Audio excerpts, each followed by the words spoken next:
Salam alaikum. Bonjour à tous. Donc, cette vidéo est adressée aux étudiants en deuxième année, les sciences biologiques, dans laquelle je vais essayer d'expliquer le troisième chapitre qui est intitulé l'inflammation. Je commence par la première partie. Donc, concernant l'immunité non spécifique, d'une façon générale, était définie comme l'ensemble des stratégies de défense et des moyens de défense naturels non spécifiques qui sont nés et mis en place avec nos naissances et avec le développement de nos organismes. Donc, cette immunité se repose en réalité sur deux lignes de défense. La première ligne, c'est la barrière anatomo-physiologique cutanéo-mucosale, c'est-à-dire composée de muqueuses, composée de la peau, avec les trois stratégies qu'elle possède, ces surfaces ou ces grandes surfaces, soit les stratégies physiques, les stratégies chimiques, ou même les stratégies biologiques. Maintenant, la deuxième ligne de l'immunité innée se compose d'une réaction immunitaire innée naturelle non spécifique, s'appelle l'inflammation. Donc, je répète, concernant l'immunité non spécifique, on a deux obstacles, on a deux barrières, on a deux lignes de défense. La première, c'est la barrière cutanéo-mucosale, donc qui contient bien sûr trois stratégies de défense également, qui sont les stratégies physiques, l'étanchéité, les stratégies chimiques, c'est leur sécrétion, et les stratégies biologiques, c'est la mise en place d'une flore commensale. Maintenant, la deuxième ligne de défense s'appelle l'inflammation. Si vous voulez, c'est l'implication des médiateurs cellulaires et moléculaires afin de combattre et de décourager l'implantation et aussi la progression ou la distribution d'un agent pathogène au sein de l'organisme. Donc, concernant la réaction inflammatoire, cette réaction, bien sûr, est déclenchée en présence d'une agression, donc sur une réponse immunitaire de défense contre toutes sortes d'agressions, quelle que soit la nature et la source de l'antigène. C'est l'ensemble donc des modifications et des changements qui touchent le site inflammatoire, et qui fait intervenir des modifications vasculaires et cellulaires. Généralement, l'inflammation, surtout l'inflammation aiguë, se caractérise par la mise en place ou l'apparition de 4 signes ou manifestations locales, qui sont la rougeur, la chaleur, les douleurs et la tuméfaction. La tuméfaction, c'est-à-dire la formation d'un œdème ou le gonflement de tissus agressés. Concernant les signes généraux, qui s'apparaissent au niveau de corps complètement, donc on peut citer la fièvre, l'amaigrissement, l'asthénie et l'insuffisance circulatoire. L'amaigrissement, c'est la perte de poids et l'asthénie, c'est la fatigue prolongée. Maintenant, en fonction de temps, l'inflammation s'installe pendant un intervalle de temps de quelques minutes à quelques jours, s'appelle donc l'inflammation aiguë. Sinon, si l'inflammation s'installe au continu, son installation, pendant quelques semaines à quelques années, donc dans ce cas, on parle d'une inflammation chronique. Je commence par l'inflammation aiguë. Cette inflammation, se déroule en étapes ou bien en phases. La première, c'est la phase vasculaire, qui regroupe tous les changements et toutes les modifications vasculaires, suivie par une phase cellulaire, c'est la phase de recrutement des cellules immunitaires, donc surtout les leucocytes, et se termine par une phase de restauration de tissus, ou bien une phase de réparation. Concernant la première phase, qui est la phase vasculaire, cette dernière, comme je dis auparavant, c'est l'ensemble des modifications qui touchent l'endothélium vasculaire très proche ou qui se trouve très proche au site inflammatoire. Donc, parmi ces modifications, on commence par la vasodilatation. Donc, vasodilatation. Qu'est-ce que c'est dire vasodilatation? Vaso, c'est par rapport aux vaisseaux sanguins, et dilatation, c'est le phénomène d'augmentation de la longueur des muscles lisses qui se trouvent au sein ou qui se trouvent très proche de capillaires sanguins ou de vaisseaux sanguins dans le site agressé. Donc, c'est le phénomène de relâchement ou de relaxation musculaire. Donc, toutes ces modifications sont déjà induites par quelque chose qui était sécrété déjà dans le site agressé. Donc, les substances responsables de ces changements provoqués ou induits au niveau de vaisseau sanguin ou au niveau de la paroi endothéliale vasculaire, c'est l'ensemble des molécules qui sont sécrétées dans le site agressé par différentes sources. On commence par la source principale, qui est l'antigène. C'est-à-dire que, en cas, par exemple, d'une lésion, donc on observe une pénétration également de l'antigène sous forme d'un agent pathogène, comme les bactéries pathogènes. Donc les bactéries pathogènes étaient considérées comme la première source de substances qui sont capables d'induire des modifications et des changements vasculaires. Donc c'est via des sécrétions spécifiques sous forme de toxines. Donc les bactéries vont sécréter les toxines, les endotoxines et les exotoxines. Donc, la deuxième source qu'elle contient le site inflammatoire, c'est l'ensemble des cellules endommagées, les cellules épithéliales et les cellules endothéliales endommagées, qui vont activer trois systèmes plasmatiques. Ces systèmes, c'est le système kinine pour produire ou générer la bradykinine. Donc, vont activer également le système plasmine avec le système fibrinogène. Et le résultat, c'est la génération ou la production de ce qu'on appelle le fibrinopeptide. Donc, les deux, bradykinine, fibrinopeptide, jouaient un rôle important dans les changements vasculaires. C'est pour ça, ce type de molécules ou ce type de protéines s'appelle les protéines vasoactives ou bien les facteurs ou les médiateurs vasoactifs. Donc, c'est comme les toxines sécrétées par les bactéries. Donc, plus que les bactéries ou l'agent pathogène ou l'envahisseur lui-même, et plus que les cellules endommagées, on a également l'activation d'un système complément.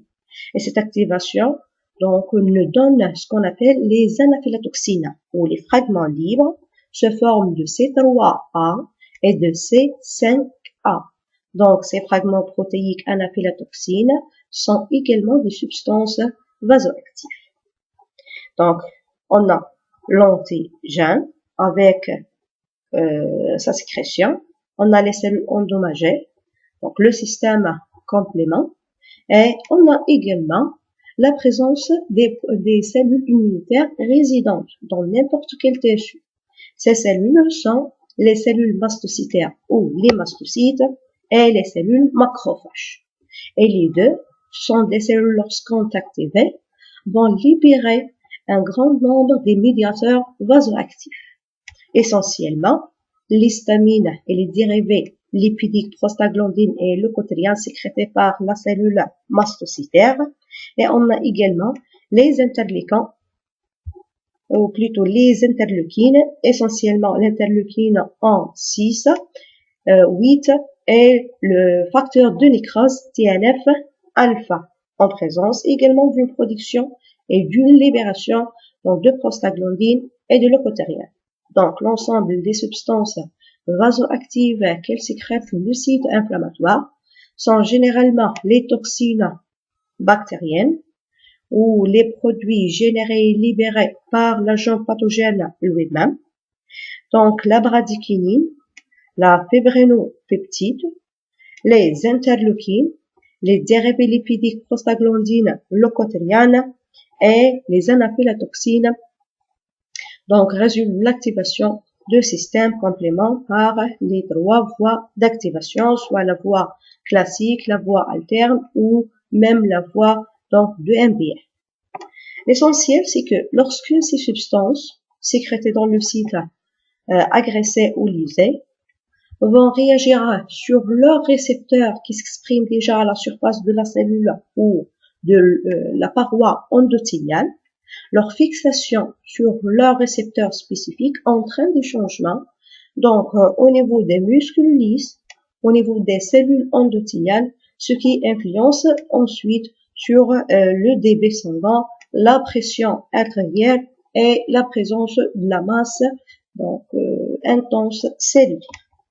Donc, tout d'abord, lorsque ces molécules, comme je dis auparavant, se fixent sur leurs récepteurs, Donc, cela entraîne préalablement la dilatation ou la relaxation ou le relâchement des muscles lisses. Donc, cet relâchement s'accompagnait également avec l'augmentation du diamètre de capillaire sanguin, ce qui conduit finalement à une diminution de la pression artérielle, donc une diminution successive de débit sanguin. Le débit sanguin, c'est la vitesse d'écoulement de sang. Donc, et cela s'accompagnait finalement avec une augmentation de la masse cellulaire. Qu'est-ce que c'est-à-dire la masse cellulaire? C'est-à-dire le nombre des cellules leucocytaires et le nombre des hémocytes qui s'écoulent avec le sang. C'est-à-dire que lorsque la pression artérielle est diminuée et lorsque le débit sanguin va diminuer également, donc cela influence sur le nombre des cellules circulantes dans le sang. Donc ce qui conduit finalement à l'augmentation de leur nombre. Ce qui est signifié ou ce qui signifie finalement ou indique l'augmentation de la masse cellulaire. Donc, le deuxième changement ou la deuxième modification essentielle au cours de la phase vasculaire, c'est l'augmentation de la perméabilité vasculaire. Donc, cela signifie que, en absence de l'inflammation, la paroi endothéliale vasculaire, c'est une paroi imperméable. Elle se caractérise par une importante étanchéité. Qu'est-ce que ça veut dire? C'est-à-dire que les cellules endothéliales s'organisent au niveau de la paroi d'une façon à éliminer ou à négliger complètement les espaces interendothéliales, les espaces entre les cellules endothéliales adjacentes. Ça, c'est en absence d'une inflammation. Ça, c'est en absence donc d'une agression ou d'une pénétration d'un antigène. Maintenant, lorsqu'il y a une agression, lorsqu'il y a une inflammation qui s'installe au niveau d'un tissu X, donc cela conduit finalement donc à une contraction des cellules endothéliales. C'est toujours sous l'effet de la fixation des médiateurs vasoactifs sur leurs récepteurs. Donc, une fois la prostaglandine, l'histamine, les interleukines, donc les anaphylatoxines se fixent sur leurs récepteurs qui s'expriment à la surface des cellules endothéliales. Donc cela engendre au sein de cette cellule un changement, donc d'une façon où on observe que la longueur générale de cette cellule se fait une réduction dans un phénomène qui s'appelle la contraction musculaire. Donc ces cellules vont contracter, c'est-à-dire que la taille générale ou la longueur générale de ces cellules se fait une réduction, une diminution, ce qui crée finalement des gaps, des jonctions, des vides, des lacunes entre elles. Et de cette façon, la paroi endothéliale devient donc une paroi perméable. Donc, avant l'inflammation, c'est une paroi imperméable qui ne laisse pas passer ou échapper les constituants et les composants cellulaires et moléculaires de sang. Par contre, en cas donc d'une installation d'une réaction inflammatoire ou d'un phénomène inflammatoire, donc cela conduit à l'augmentation de la perméabilité vasculaire de l'endothélium vasculaire. Donc, dans un phénomène s'appelle l'augmentation de la perméabilité vasculaire. Donc, lorsque la perméabilité vasculaire augmente, donc cela laisse passer ou laisse échapper, donc ou laisse sortir un grand nombre des protéines plasmatiques, essentiellement les fragments de système complément sécrétés déjà par les cellules hépatiques ou le foie, les facteurs de coagulation pour empêcher bien sûr la perte de sang au niveau de la lésion ou du plaie, la libération ou l'échappement de système kinénogène, donc qui est l'origine bien sûr de bradykinin, donc la libération de la protéine MBL ou la protéine de lectine qui est le responsable d'activer le système complément par la voie de lectine. Et on peut citer également donc l'échappement ou la sortie d'un grand nombre des anticorps qui se trouvent préalablement dans la circulation sanguine. Bien sûr, l'accumulation des protéines au niveau d'un liquide interstitiel exerce une pression sur l'endothélium vasculaire. Cette pression s'appelle la pression colloïdale. Donc, ce qui engendre la filtration nette de plasma ou de liquide de plasma. Donc, au cours de l'augmentation de la perméabilité vasculaire parmi les changements vasculaires induits, sur l'effet d'un grand nombre de substances vasoactives, on observe la formation de ce qu'on appelle l'oxydat. L'oxydat, donc, c'est la formation d'un liquide très riche en plasma, très riche en protéines plasmatiques, donc, qui se déroule au cours d'un phénomène qui s'appelle l'oxydation. L'oxydation, c'est la formation d'oxydats. C'est la formation, donc, d'œdème. C'est l'origine de l'apparition d'œdème ou de gonflement de tissus inflammatoires, donc, en cas, d'une inflammation ou en cas d'une agression. Donc, l'oxydation, c'est quoi?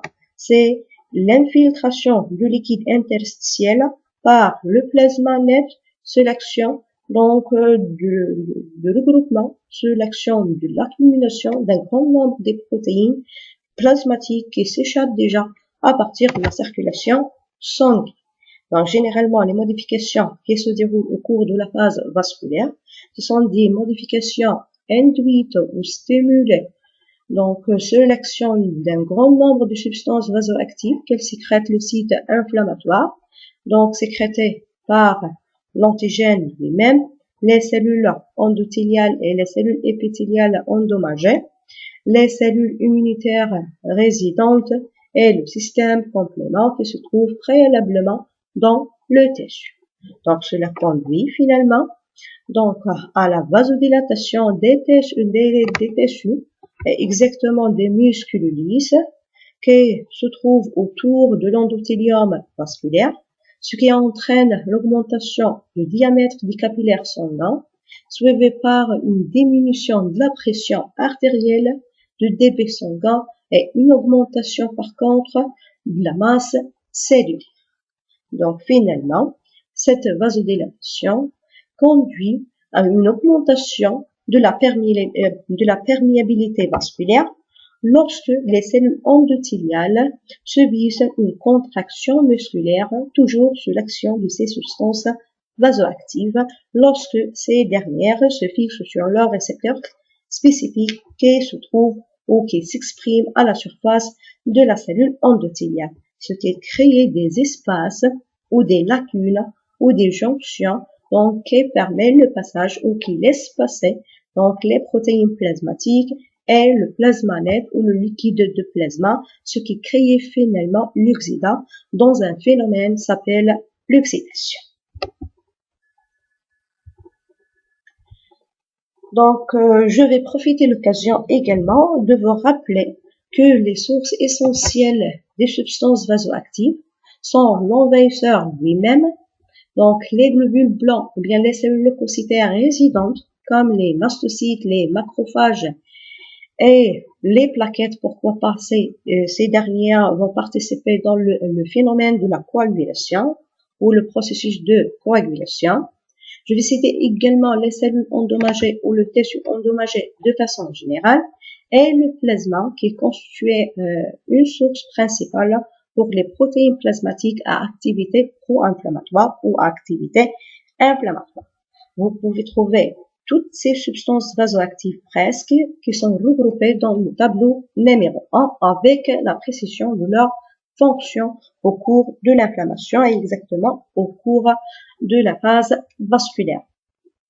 Donc, parmi lesquelles, on peut trouver également quelques molécules qui peuvent jouer le rôle également des substances chimio-attractantes, en facilitant, en provoquant le chimiotactisme ou la migration des cellules. Donc, dans lesquelles on trouve quelques molécules vasoactives ou qui jouent le rôle des molécules ou des substances vasoactives et en même temps qui ont cette capacité d'attirer ou de guider ou d'orienter ou de stimuler la migration des cellules immunitaires vers le site inflammatoire. Donc, sans oublier également la présence des substances chimiques.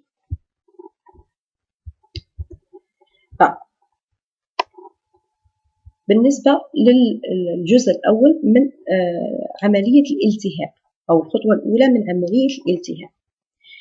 هذه العملية تعتمد على تغيرات التي ستطرأ أو ستحدث على مستوى النسيج الدموي، النسيج الوعائي الدموي. من بين هذه التغيرات سنلاحظ ارتخاء العضلات المحيطة بجدار الأوعية الدموية.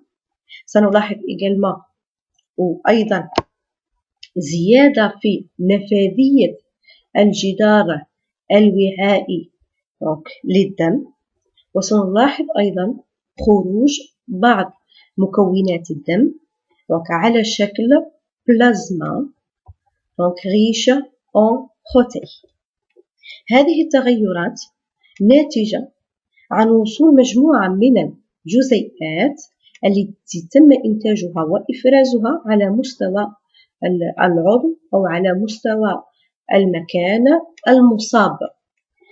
هذه الجزيئات تسمى les substances vasoactives، يعني الجزيئات النشطة التي تملك القدرة على تغيير خصائص الوعاء أو الجدار الوعائي أو الجدار المتشكل أو المتكون من الخلايا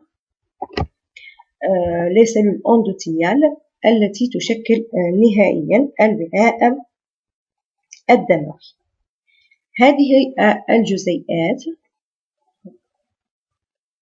هما نتاج عن إفرازات مجموعة من المصادر. المصدر الأول هو المعتدي نفسه، مثلا البكتيريا الخطيرة، الخلايا المصابة أو التي تعرضت لإصابات، الخلايا المناعية الموجودة ضمن تركيبة النسيج، وفي النهاية وجود نظام المتمم le système complet.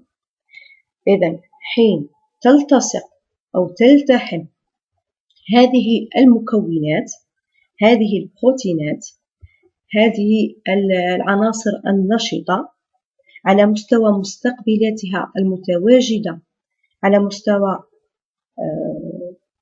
الغشاء الخلوي للخلايا الجدارية للوعاء الدموي، هذا سيؤثر بالطبيعة على مستوى نفاذية الوعاء الدموي، حيث هذه النفاذية ستعرف ارتفاع.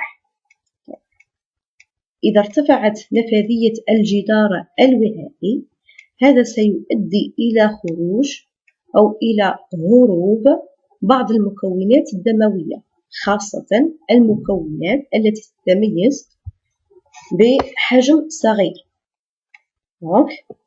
أنا أتحدث الآن عن les protéines plasmatiques et le plasma. في حين خروج أو في حالة خروج هذه المكونات الدموية إلى النسيج، هذا سوف يشكل ما نسميه بالإكزودا أو لوديم، أي الانتفاخ أو تجمع البلازما داخل النسيج.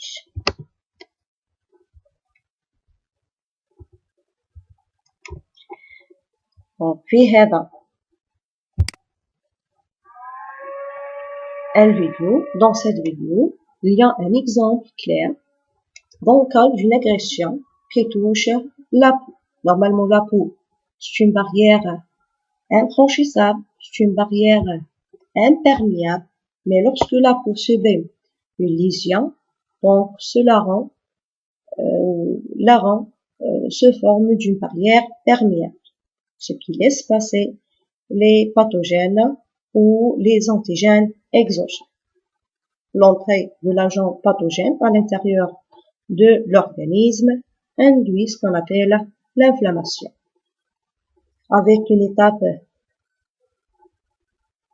vasculaire qui comporte les changements et les modifications vasculaires, parmi lesquelles la vasodilatation, donc précédée par la constriction. Voilà la dilatation, c'est l'augmentation du diamètre donc de vaisseau. Cela s'accompagnait également avec une diminution de la pression et une augmentation de la masse cellulaire, ce qui signifiait l'apparition donc des premiers signes de l'inflammation, la rougeur et la chaleur. Voilà, c'est à cause de l'augmentation du nombre des imacées qui s'accumulent au niveau de l'endothélium ou au niveau de vaisseaux dilatés. Donc ensuite, on passe à la phase cellulaire qui signifie le recrutement des cellules immunitaires dans le site inflammatoire.